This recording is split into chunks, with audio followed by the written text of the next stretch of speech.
What is up, my fellow demons, and welcome back to another episode of Creature of the Night. I am your host, Toxin, of course, if you don't know it by now. Anyways, another beautiful day, another day in the great October, best month in the year, obviously. But hey, I just found out, that Eddie Van Halen had passed away. 2020 is not done with us yet, guys. So who knows who's next?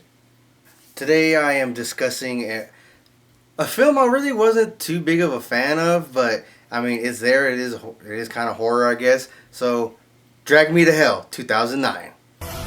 Take me where? To burn in hell for eternity. Starring Alison Lohem and Justin Long, director Sam Raimi, and he actually wrote it as well, along with Ivan Raimi.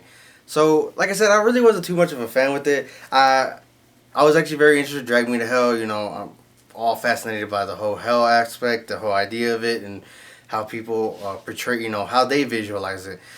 So I went into it with high hopes. It was cool, the legends and stuff behind it was pretty interesting, but I don't know, it came off more comedic than anything and a little bit more gross. There's a lot of vomit and a lot of stuff being projectiles from people spitting up stuff. So I was kind of about it. That usually doesn't bother me, but lately rewatching it, I'm like, So essentially, you meet this innocent girl who used to live on a farm. Now she's married to the character who Justin Long plays, and she's actually I forget what she is, but she works in a bank and she's trying to get the assistant manager position, but the new guy is her rival. So you already see complications there. So essentially, her boss tells her, he's kind of in the running because he is not afraid to make tough decisions, and you're, a little bit nice. So with that, it just happens to be this day that a gypsy woman comes in, and she's actually pretty close to being evicted from her home, and she's begging and pleading for an extension. But because she wants that job, she wants to move up. She makes a tough decision. She lays down the meat cleaver and says, I can't do it. And even though that woman literally gets on her knees and begs, and by her words, she says that you shame me in front of people by not accepting my cries for help. So the gypsy woman takes it upon herself to wait for her by her car after work, and is somehow inside the car and it strangles her, beats her, and starts makes her crash, and then ends up putting a curse on her. She takes a button from her coat and puts a curse, and it's called I believe they said it was a lambia.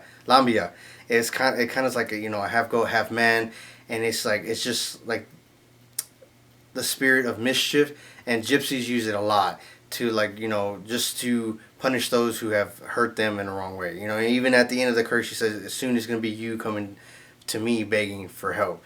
And after, they just, of course, everybody, they just play it off. Oh, she's crazy. She doesn't know what she's talking about. Let's just let it go. She just attacked you, and that's what it's going to be. Shit starts happening. She starts hearing stuff. She starts getting tossed around the room. She seeks a fortune reader, and he tells her exactly, like it's a lambia. He's gonna fuck with you basically until he actually drags you to hell. Hence the name, guys. And he kind of gives them a few, ideas of how to get rid of it. She sacrifices her small cat. It doesn't do anything. The spirit actually possesses a person, and it actually upchucks the cat, saying, hey, I don't want your fucking cat. I want you. And she does end up going back to the gypsy lady's home, trying to beg for forgiveness and to get the curse off. And it turns out she actually died. So now she's fucked. And even that is gross. Like, I'm not going to show it just cause.